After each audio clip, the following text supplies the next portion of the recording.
Hello friends, welcome to ICS platform. आज है 24 जून और 24 जून का करेंगे हम करंट अफेयर। तो चलिए लेक्चर स्टार्ट करते हैं। लेक्चर स्टार्ट करने से पहले मैं आपको बताना चाहूँगा कि चैनल को सब्सक्राइब और बेल आइकन प्रेस करना ना भूलें। तो चैनल अपन स्टार्ट करते हैं करंट अफेयर का लेक्चर। फर्स्ट न्यूज़ है जम्मू कश्मीर के ऊपर। देखो, आप इनको देख पा रहे होंगे, ये कौन है? ये नामी टेररिस्ट हैं। ये अपना मुंह छुपाए हुए हैं, मुंह छुपाए हुए हैं। जैसे हम गर्मी में अपना मुंह छुपाते हैं, ये भाई साहब 24/7 मुंह छुपाते हैं अपना। तो देखो, और ये कौन है? हमारी आर्मी इनको ठंडा करती हुई, ठंडा मतलब व्हाट आई मीन्स, मेरी रीजनल लैंग्वेज में बोला है ठंडा करते हुए, व्हाट आई मीन्स मारते हुए, इनको ठंडा करते हुए। अब क्या हुआ है, न्यूज़ क्या है? तो हमारे जम्मू कश्मीर के DIG साहब हैं, उन्होंने बोला है कि हमारे जम्मू कश्मीर में ऐसा कानून है कि इन टेररिस्टों को हम ठंडा 2 मिनट में कर देंगे। अब उस कानून का नाम याद रखना, उस कानून का नाम है एनिमी एजेंट ऑर्डिनेंस। क्या नाम है दोस्तों? Enemy agent ordinance. और इन्होंने बोला है कि ये कानून UAPA means unlawful activity prevention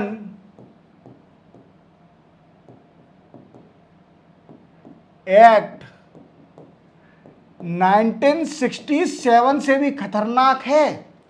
अरे अरे, इंडिया का ऐसे कानून से भी खतरनाक है जम्मू कश्मीर में कानून। हाँ दोस्तों, एनिमी एजेंट ऑर्डिनेंस 2005 DIG साहब ने बोला है कि ये उपा अनलॉफुल प्रिवेंशन एक्ट के भी खतरनाक है, उससे भी खतरनाक है। अब क्यों खतरनाक है?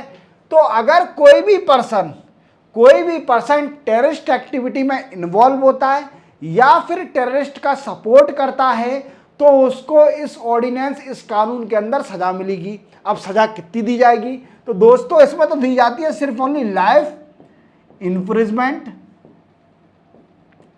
मतलब उम्र कैद की सजा, या फिर death penalty means death penalty, उसको फांसी पर लटकाया जाएगा। तो समझ के रहिए, जम्मू एंड कश्मीर के लोग बाग जो भी टेररिस्ट एक्टिविटी कर रहे हैं, अब ये उनके लिए भी है।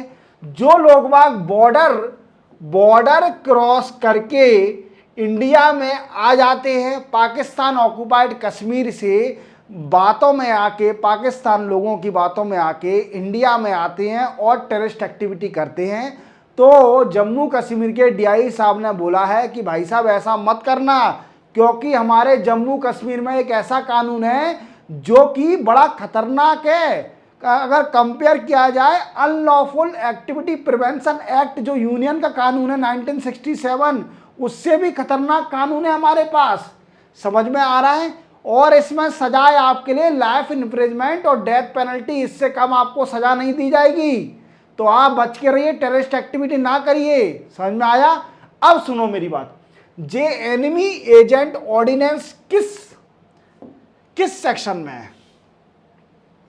समझ रहे हो मेरी बात को? किस सेक्शन में आता है? तो दोस्तों, ये आता है अंडर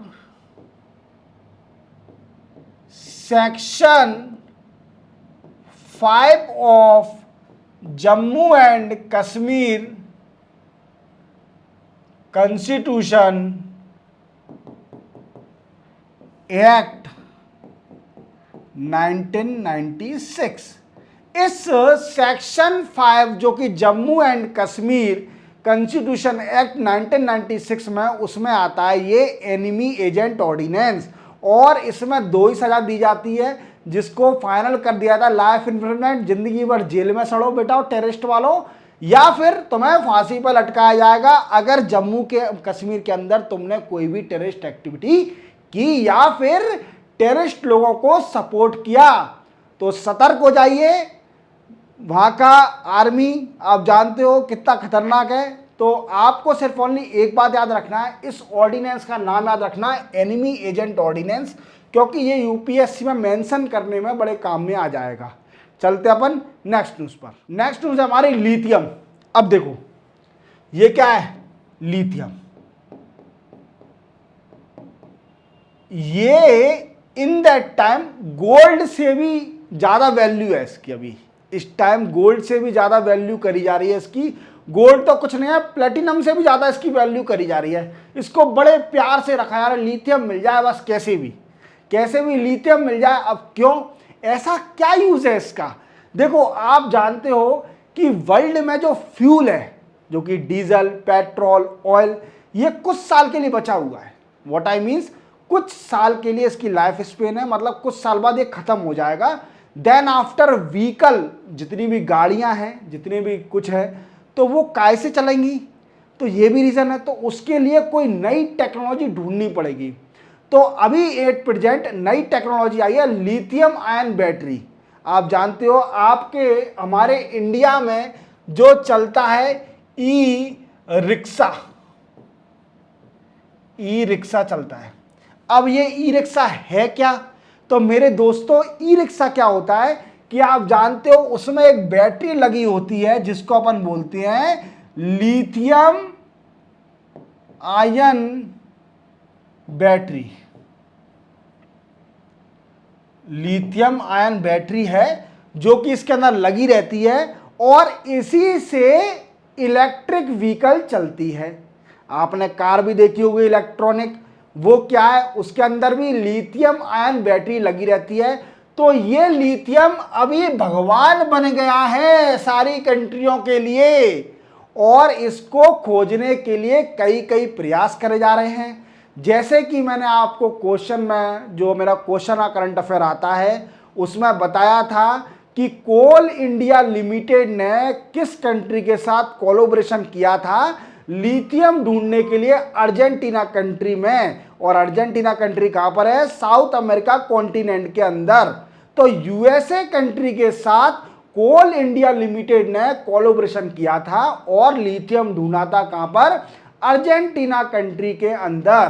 क्लियर? अब देखो अब क्या हो रहा है कि है ना, गवर्नमेंट भी इंडिया में लिथियम ढूंढने की कोशिश कर रही है।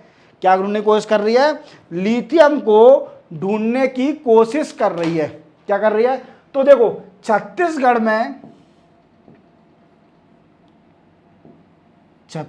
में एक कोरबा डिस्ट्रिक्ट है, कोरबा डिस्ट्रिक्ट, यहां पर पाया गया है लिथियम। क्या पाया गया है? लिथियम। और इसका एक्सप्लोरेशन करने के लिए सरकार ने एक प्राइवेट कंपनी को, व्हाट आई मीन्स, ऑक्शन में प्राइवेट कंपनी को दे दिया ऑथोरिटी।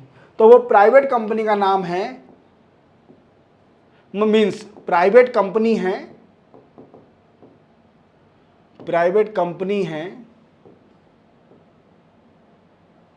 और इसको फंड कौन करेगा? सबसे बड़ा क्वेश्चन आता है कि फंड कौन करेगा? तो फंड करेगा सरकार की नेशनल मिनरल एक्सप्लोरेशन ट्रस्ट। ये इसको फंड करेगी प्राइवेट कंपनी को लिथियम ढूंढने के लिए। अब सुनो, अब क्या है कि ऐसा तो नहीं है कि है ना छत्तीसगढ़ में पहली बार लिथियम एक्सप्लोरेशन हो रहा है या लिथियम के ऊपर खोज करी जा रही है। कई जगह ट्राई करा होगा इंडिया ने, क्योंकि लिथियम की वैल्यू इन दैट टाइम बहुत ज़्यादा है। समझ रहे हो आप मेरी बात को? तो इंडिया ने कई जगह ट्राई किया था। सबसे पहले ट्राई किया था लद्दाख में, पर वहां फेल हो गई थी, नहीं मिला था लिथियम। दूसरा गए भाई साहब मणिपुर में पाया गया कि हाँ मणिपुर में लिथियम है, बट यहाँ की जो लोकल पॉपुलेशन थी, जो कि इतने कम्युनिटी थी, उन्होंने, लोकल ट्राइब्स थी, अलाउ नहीं किया प्राइवेट कंपनी को एक्सप्लोरेशन करने के लिए। अब कंपनी गई है छत्तीसगढ़ में, यहाँ पर भी लिथियम पाया गया है कोरबा डिस्ट्रिक्ट के अंदर। तो ये खोज कर रही है। और लिथियम दिखता कैसा है देखो। और लिथियम क्या है? बड़ी ज़बरदस्त चीज़ है। बड़ी ज़बरदस्त चीज़ क्यों है? क्योंकि ये पॉल्यूशन कई सारी चीज़ों से निवाकरण मीन्स सॉल्यूशन देगा कई सारी चीज़ों से, solution in the sense of pollution से। हमें बार बार क्लाइमेट चेंज कॉन्फ्रेंस में नहीं जाना पड़ेगा, हमें फटकार या कोई दूसरा देश नहीं बोल सकता कि ये सबसे ज़्यादा पॉल्यूटर कंट्री है, और इसमें एक सिटी है जो दिल्ली है जिसमें पॉल्यूशन ज़्यादा होता है। पर सबसे बड़ा रीज़न पॉल्यूशन कंट्रोल हो जाएगा। जो भी व्हीकल हैं, जो भी डीजल और पेट्रोल चल रही हैं, वो लिथियम आयन बैटरी चलेंगी, इलेक्ट्रिक व्हीकल से चलेंगी, तो उसका कई सारा बेनिफिट है दोस्तों। तो लिथियम हमारे लिए भगवान की तरह है इन दैट टाइम, पूरी कंट्रियों के लिए वर्ल्ड में भगवान की तरह है। समझ में आ गया? तो चलते अपन नेक्स्ट न्यूज पर। नेक्स्ट न्यूज है दोस्तों अमित शाह जी के ऊपर। अमित शाह जी ने क्या किया है? देखो, आप जानते हो अमित शाह को, थोड़ा बता देता हूँ। होम अफेयर मिनिस्टर हैं, ये बच्चों वाली चीज़ें बता रहा हूँ मैं, तो अभी बता देता हूँ। कुछ लोग भूल जाते हैं, पर इनको नहीं भूल सकता कोई। सर इनको नहीं भूल सकते, ये तो होम मिनिस्टर मतलब गृह मंत्री, इनको नहीं भूल सकते। और कोई मंत्रालय भूल जाएंगे, पर गृह मंत्री साहब को नहीं भूल सकते। ठीक है। अब इन्होंने क्या किया? इन्होंने एक मीटिंग चेयर करी, मींस मीटिंग ली। कई सारे ऑफिसर इसरो के, या फिर साइंटिफिक जो कि फ्लड कंट्रोलर हैं, या फिर वाटर से रिलेटेड हैं ऑफिसर, उनकी मीटिंग करी। अब मीटिंग किसके ऊपर थी? तो this meeting is related to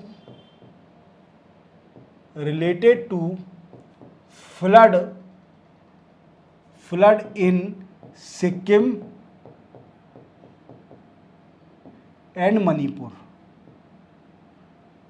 Manipur और सिक्किम में जो कि फ्लड आया था उसके ऊपर मीटिंग करी इन लोगों ने।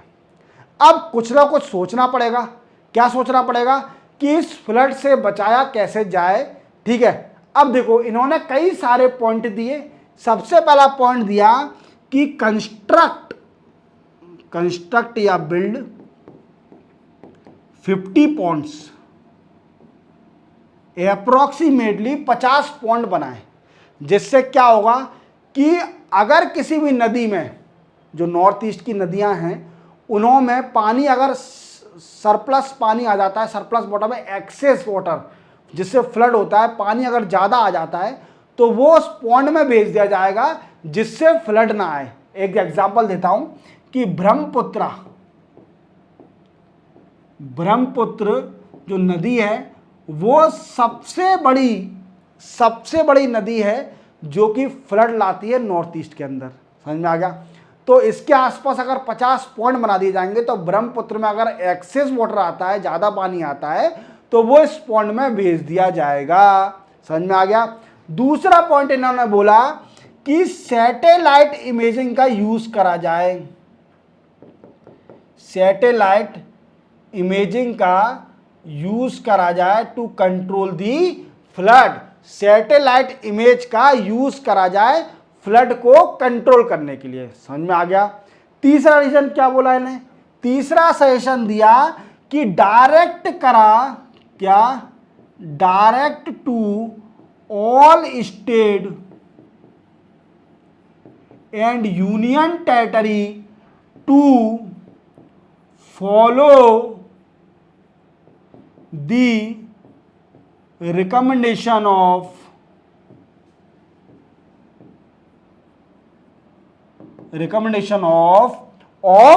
एनडीएमए। सर यार, आप एनडीएमए क्या बता रहे हो? ये क्या है? National disaster management authority. समझ में आ गया? 2005 में आया था नेशनल डिजास्टर मैनेजमेंट एक्ट, उसमें एक अथॉरिटी बनी थी, वो जो रिकमेंड कर रही है सारी स्टेट और यूनियन टेरिटरी को मानना है। ठीक है।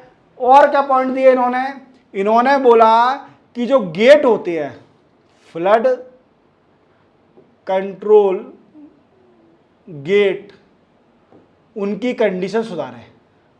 फ्लड कंट्रोल गेट जितने भी होते हैं, जैसे आप जानते हो कि आपने कभी अपनी फैमिली में सुना होगा, जैसे किसी साल ज़्यादा बरसात हुई, मैं एक्चुअली बात कर रहा हूँ रीजनल लेवल की, जो ज़्यादा पढ़े लिखे हैं वो तो इंग्लिश में ही बोलेंगे फ्लड कंट्रोल गेट, और जो मतलब हमारे जैसे लोग हैं कम पढ़े लिखे लोग, वो क्या बोलेंगे कि जैसे आपने फैमिली में बोला सुना होगा कि व्हाट आई मीन्स, जब बरसात ज़्यादा हो जाती है तो बोला जाता है फैमिली में कि इसके एक गेट खुल गया है इस नदी का, इसका डैम का 2 गेट खुल गए हैं या 3 गेट खुल गए पानी को कंट्रोल करने के लिए, पानी ओवरफ्लो ना हो और फ्लड ना आए।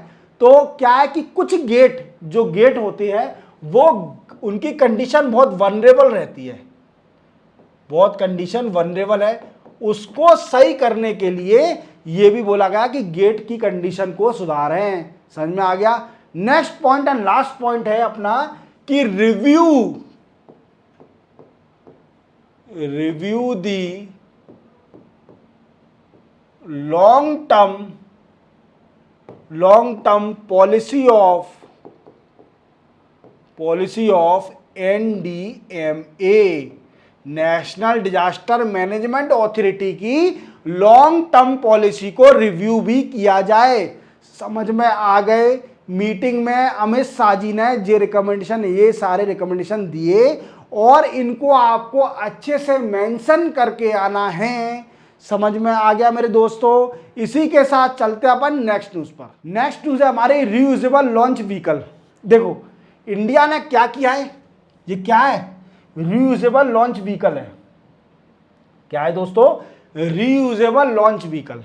ये क्या करती है लॉन्च व्हीकल, तो आप जानते हो कि लॉन्च व्हीकल वो होती है जो कि सैटेलाइट को स्पेस में ले जाती है, सैटेलाइट को स्पेस में ले जाती है और लॉन्च कर देती है। अब कुछ ऐसी रीयूजेबल लॉन्च व्हीकल होती हैं जो सैटेलाइट को लॉन्च करने के बाद पृथ्वी पर फिर से आ जाए और उसका दोबारा यूज कर लिया जाए, तो that is a reusable launch vehicle. India ने तीसरी बार, थर्ड टाइम डिमॉन्स्ट्रेट किया, मींस टेस्ट किया, डिमॉन्स्ट्रेट दिखाया कि हमारे पास भी रीयूजेबल लॉन्च व्हीकल है। और इतना तो जान गए आप, पर इसका नाम जान लीजिए, नाम कितना अच्छा रखा है, पुष्पक। क्या नाम रखा है, पुष्पक। पुष्पक नाम रखा है इसका। समझ में आ रहा है, पुष्पक रीयूजेबल लॉन्च व्हीकल का नाम है पुष्पक। आपको कभी भी आ जाता है क्वेश्चन कि पुष्पक क्या है, तो आप जल्दी बता देना कि ये एक रीयूजेबल लॉन्च व्हीकल है जिसका नाम है पुष्पक। क्लियर। चलते अपन नेक्स्ट न्यूज पर। नेक्स्ट न्यूज है दोस्तों एस्टोनिया। क्या है सर एस्टोनिया? एस्टोनिया इतनी सुंदर कंट्री है, मुझे भी जाना है एस्टोनिया, पर नहीं अभी नहीं, ठीक है बाद में जाना। पर एस्टोनिया ने क्या करा है अभी पढ़ लीजिए, यूपीएससी निकाल लीजिए, देन आफ्टर आप एस्टोनिया घूमिए, स्वीडन घूमिए, स्विट्जरलैंड घूमिए, रशिया घूमिए। सुनो एस्टोनिया ने क्या किया है, एक डील साइन करी है, deal sign with India for cyber security. Cyber security के लिए एस्टोनिया कंट्री ने एक डील साइन करी है इंडिया के साथ फॉर साइबर सिक्योरिटी। अब एस्टोनिया कंट्री क्या परेशान है, इंडिया ने डील क्यों साइन करी है? तो देखो एस्टोनिया जो कंट्री है, आपने कुछ टाइम पहले पढ़ा होगा कि ये पहला देश है जिसने वोटिंग बाय इंटरनेट के जरिए वोटिंग करवाई है। आपने पिछला न्यूज, शायद बहुत पुरानी न्यूज है जी, कारण मुझे याद है ऐसा कुछ, international first what I see internet में, इंटरनेट के जरिए फर्स्ट वोटिंग, पहली वोटिंग कंट्री है जो इंटरनेट के जरिए वोटिंग लेती है इलेक्शन की। और एस्टोनिया कंट्री यूरोपियन कंट्री है, यूरोप कॉन्टिनेंट में, और इसका बॉर्डर लगता है दोस्तों, इसका बॉर्डर लगता है रशिया के साथ। एक और चीज याद रखना, रशिया जो कंट्री है, एस्टोनिया कंट्री का बॉर्डर लगता है किसके साथ, रशिया के साथ। और ये कंट्री रशिया से बड़ी परेशान है क्योंकि इनका ब्लेम लगाते हैं रशिया के ऊपर कि कई सारे वायरस और कई सारी स्क्रूटनी थ्रू रैंसमवेयर से हमारे देश में आ रही है। और एस्टोनिया कंट्री एक डिजिटली कैपेबल कंट्री भी है। क्या है, डिजिटली कैपेबल कंट्री भी है एस्टोनिया, याद रखोगे।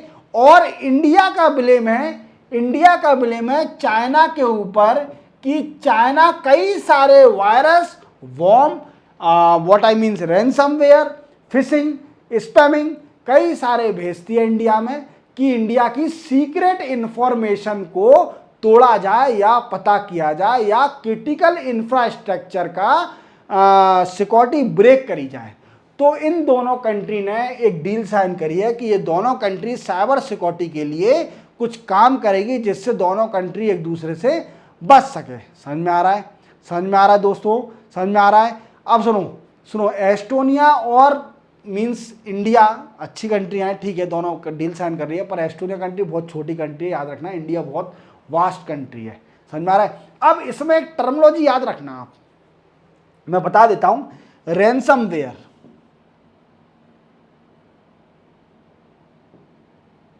सर ये क्या होता है? ये for your kind of information, ransom क्या होता है? जब किसी का कोई अपहरण कर लेता है, आपने किसी का अपहरण कर लिया, किडनैप कर लिया, तो आप नहीं, सॉरी मेरे मुंह से आप निकल गया, किसी न किसी का किडनैप कर लिया और वो उनके पेरेंट्स से, उनके रिलेटिव से रैंसम मांग रहे हैं, मीन्स फिरौती मांग रहे हैं, तो that is called a ransom. अब रैंसमवेयर ये साइबर सिक्योरिटी में भी आ गया है कंप्यूटर में। तो रैंसमवेयर क्या होता है? एक वायरस होता है, वायरस, और वी कैन से वॉर्म, जो कि हमारे सिस्टम में भेजा जाता है और हमारा सिस्टम में जितना भी डेटा है उसको लॉक कर दिया जाता है, मतलब एनक्रिप्टेड कर दिया जाता है, एनक्रिप्ट कर दिया जाता है उसको। देन आफ्टर हमसे एक ईमेल आता है और उसमें बोला जाता है कि आप इतना पैसा दीजिए तो आपका डेटा आपको डिक्रिप्ट कर दिया जाएगा। डिक्रिप्ट कर दिया जाएगा मीन्स आपका डेटा आपको मिल जाएगा। ये कंडीशन मेरे साथ हो चुकी है, पर उसको ये नहीं पता था कि मेरे सिस्टम में ऐसा कोई इंपॉर्टेंट चीज़ नहीं है कि मैं उसको कुछ डॉलर दूं और जो मेरा डिक्रिप्ट करे डाटा। तो मैंने तो सीधे फॉर्मेट किया और अगेन दूसरी विंडो डाल ली। तो रैंसमवेयर जी, आप जहाँ भी हैं, आपको मैं बता देता हूँ, उन्हीं सिस्टम पे अटैक करा करें जो आपको रैंसम दे, जो कि इन पर बहुत फाइनेंशियली स्ट्रॉन्ग हो और जो इम्पोर्टेंट डेटा अपने कंप्यूटर में रखते हो, उन्हीं को ये चीज़ें भेजें। ये अन्यथा गरीब लोग या सीधे साधे लोगों को भेजोगे तो आपको रैंसमवेयर नहीं मिलेगा, सीधे फॉर्मेट मिलेगा from the people who get the ransomware, समझ में आ गया दोस्तों। अब चलते अपन नेक्स्ट न्यूज़ पर। नेक्स्ट न्यूज़ है दोस्तों एमएसएमई के ऊपर। अब क्या हुआ एमएसएमई? सर बार बार आप एमएसएमई को ले आते हो, ऐसा क्या है एमएसएमई में? तो आप जानते हो स्मॉल जितनी भी इंडस्ट्री हैं इंडिया में, इसका कंट्रीब्यूशन बहुत है। पहले अपन कंट्रीब्यूशन समझ लेते हैं, इंडिया का कंट्रीब्यूशन क्या है एमएसएमई में, एमएसएमई क्या कंट्रीब्यूट करती है इंडिया के अंदर। तो सबसे पहले अपन जानते हैं कि जो एमएसएमई है वो अप्रोक्सीमेटली 110 मिलियन एम्प्लॉय करती हैं लोगों को। समझ में आ रहा है? 110 मिलियन एम्प्लॉय करती हैं लोगों को, समझ में आ रहा है? और 23% of workforce work in MSME. समझ में आ रहा है? 23% वर्कफोर्स जितनी भी है वो एमएसएमई में काम करती हैं। और सबसे ज़्यादा एक और 34.8% of manufacturing sector contributed in India. तो 34.8% में कंट्रीब्यूशन है मैन्युफैक्चरिंग सेक्टर में बाई एमएसएमई। क्लियर हो गया?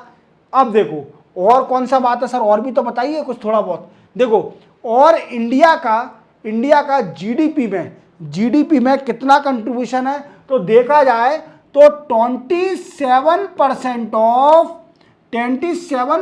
Of contribution in GDP. समझ रहे हो आप मेरी बात को, 27% of contribution in GDP. Sir और बताइए, तो और सुन लीजिए, 45% of export, 45% export from MSME से जितना भी इंडिया का एक्सपोर्ट होता है उसका 45%, जो 45% एक्सपोर्ट है वो एमएसएमई से होता है। क्लियर, ये पॉइंट से आप समझ गए होंगे, ये सारे पॉइंट लिख लीजिए। इन पॉइंटों से आपको क्लियर हो गया होगा कि एमएसएमई का कितना बड़ा कंट्रीब्यूशन है इंडिया के अंदर कितना बड़ा, मीडियम और स्मॉल इंडस्ट्री जितनी भी हैं उनका कितना बड़ा कंट्रीब्यूशन है। ये डेटा लिख लीजिए, काम में आएगा। अब क्या न्यूज़ है, न्यूज़ देखिए, सबसे मेन बात आती है कि न्यूज़ क्या है सर जी, न्यूज़ तो बताइए। न्यूज़ ये है कि क्या है कि देखा गया कि देखो, आपको पता है कोई भी बिजनेस चलाने के लिए हर बिजनेस को फंड की जरूरत पड़ती है। किसकी जरूरत पड़ती है? फंड की जरूरत पड़ती है। और फंड कहां से आता है? फंड आता है बैंक से। कहां से आता है दोस्तों? बैंक से, थ्रू लोन लेकर बैंक से आता है। अब फाइंड आउट किया गया है कि एमएसएमई का क्रेडिट पेनिट्रेशन कितना है बैंकों में। तो एमएसएमई का क्रेडिट पेनिट्रेशन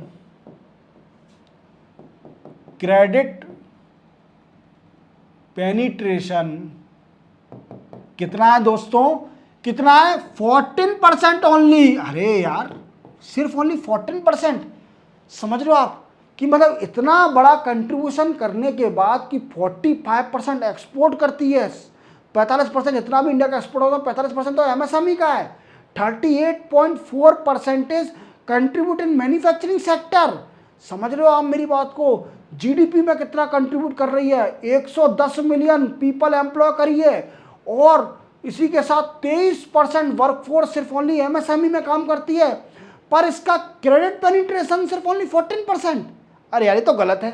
देखो, फिर देखो यूएसए का कितना है। यूएसए में देखा जाए तो 50% क्रेडिट है, 50% क्रेडिट पेनिट्रेशन है यूएसए में, और यहां पर सिर्फ ओनली 14%। इतना करने के बावजूद भी 14% है, तो गवर्नमेंट चुप तो बैठेगी नहीं। अब देखो गवर्नमेंट ने क्या किया। गवर्नमेंट कह रही है कि क्रेडिट पेनिट्रेशन बढ़ाएंगे हम, इनको भी क्रेडिट मिलना चाहिए। इसको मिलने के लिए सरकार क्या करेगी कि बैंक बनाएगी। क्या बनाएगी? बैंक्स बनाएगी स्पेशली फॉर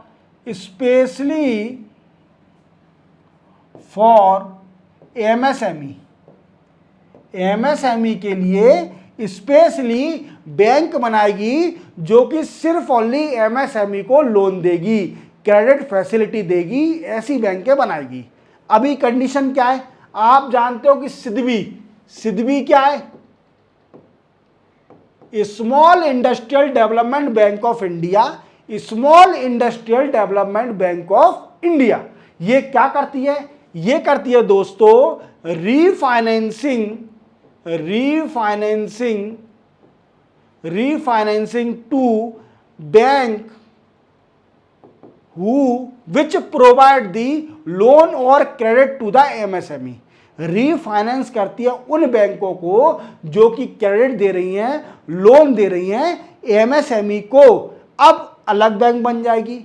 गवर्नमेंट सोच रही है, प्रपोज करा है गवर्नमेंट ने, इन फ्यूचर एमएसएमई के लिए भी अलग बैंक बन जाएगी, क्योंकि इनका जितना कंट्रीब्यूशन है उसका क्रेडिट कुछ ना कुछ तो मिलना चाहिए। इसी के साथ चलते हैं अपन नेक्स्ट न्यूज पर। नेक्स्ट न्यूज हमारी ग्रेट निकोबार के ऊपर। देखो, आप जानते हो अंडमान और निकोबार ये अनडेवलप्ड एरिया है। क्या है? अनडेवलप्ड एरिया है, और यहाँ पर ट्राइबल पॉपुलेशन बहुत रहती है, और इसको बनाने का भी अच्छा सोच रहे हैं, क्योंकि यार कोस्टल एरिया है, गोवा की तरह इसको बनाइए ना यार, तो टूरिज्म भी बढ़ेगा, उससे क्या कई सारे बेनिफिट होंगे। तो जो यूनियन ट्राइबल मिनिस्टर हैं, यूनियन ट्राइबल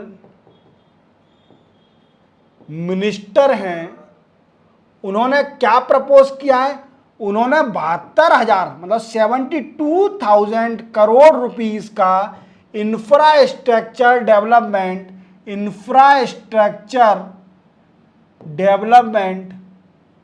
इन निकोबार। समझ रहे हो आप मेरी बात को? अब 72,000 करोड़ इंफ्रास्ट्रक्चर डेवलप करेगी निकोबार के अंदर इंडियन गवर्नमेंट। अब इसमें क्या क्या होगा? इसमें दोस्तों transshipment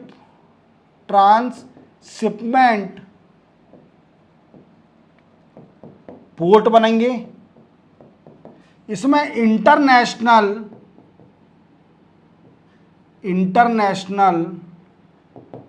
what I means airport,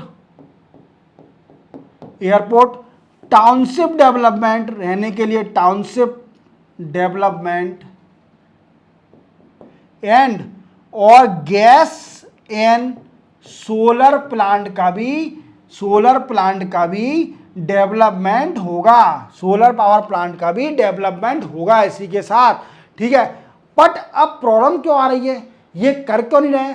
इनको दिक्कत आ रही है clearance, what I means environment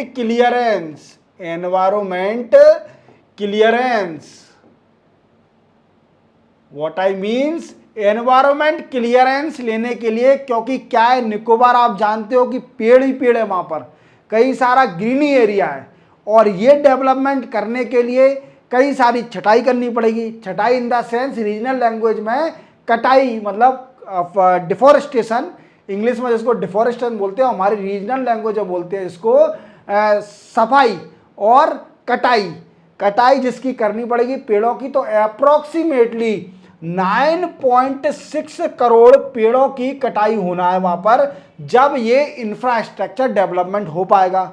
अब देखो, इसके लिए एनवायरमेंट क्लियरेंस नहीं मिल रहा है। अगर इन्होंने बोला है, सरकार ने बोला है कि ठीक है हम 9.6 करोड़ पेड़ काटेंगे, तो काटने के साथ हम कंपनसेटरी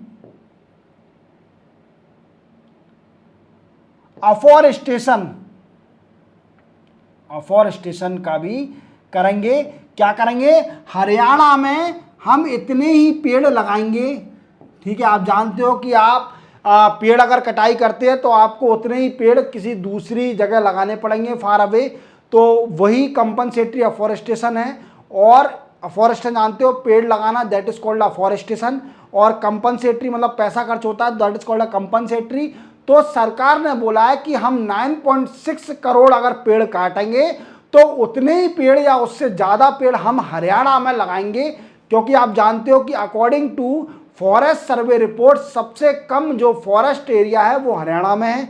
हमारे इंडिया में सबसे कम फॉरेस्ट हरियाणा में है, तो वो हरियाणा में इतने पेड़ लगाएंगे जिससे क्या हुआ, एनवायरमेंट क्लियरेंस मिल जाएगा। पर इनको एनवायरमेंट क्लियरेंस नहीं मिल रहा है, तो ये कारण है। पर मेरा काम है आपको बताना कि कितना डेवलपमेंट करने का सोच रही है सरकार। क्लियर? इसी के साथ चलते हैं अपन नेक्स्ट न्यूज पर। नेक्स्ट न्यूज हमारी इंडिया और रशिया के ऊपर। अब देखो, इंडिया और रशिया क्या कर रहे हैं? इंडिया और रशिया ने एक एग्रीमेंट साइन किया है, that is called a military logistic pact, what I means mutual logistic agreement एक साइन किया है इंडिया और रशिया ने। अब ये एक्ट है क्या, ये एग्रीमेंट है क्या? तो दोस्तों याद रखना, इसमें military information and exercise exchange, then after humanitarian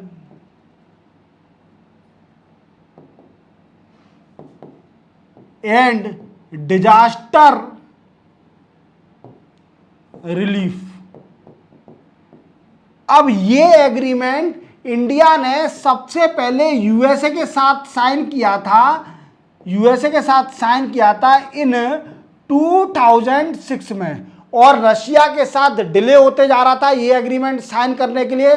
finally India और रशिया ने इस एग्रीमेंट को साइन कर लिया है, और इसमें मिलिट्री एक्सरसाइज का एक्सचेंज होगा और humanitarian then after disaster relief भी मिलेगा, देन आफ्टर एक्सचेंज होगा। और ये एग्रीमेंट कितने साल के लिए रहेगा? ये एग्रीमेंट सिर्फ ओनली 5 ईयर के लिए रहेगा, और 5 ईयर बाद ऑटोमेटिकली रिन्यू हो जाएगा, ऑटोमेटिकली रिन्यू। अगर दोनों कंट्री में से कोई कंट्री अगर इस एग्रीमेंट को टर्मिनेट करने के लिए रिक्वेस्ट नहीं करती है तो ऑटोमेटिकली रिन्यू हो जाएगा। क्लियर हो गया? इस एग्रीमेंट को याद रखोगे। थोड़ा इसको पढ़ भी लेते हैं, क्या लिखा है? Administrative arrangement which give access to each other military facility for fuel ration between partner country. क्या लिखा है इसके अंदर? कि ये एग्रीमेंट साइन हुआ है कि मिलिट्री, दोनों कंट्री की मिलिट्री हैं, उसके मिलिट्री फैसिलिटी एक्सेस कर सकती है एक दूसरी कंट्री फॉर फ्यूल और राशन बिटवीन डिफरेंट कंट्री। पहला एग्रीमेंट। दूसरा क्या बोलता है? India Russia have deep military to military cooperation for several decade. तो मिलिट्री कॉपरेशन होगा इस एग्रीमेंट के अंदर।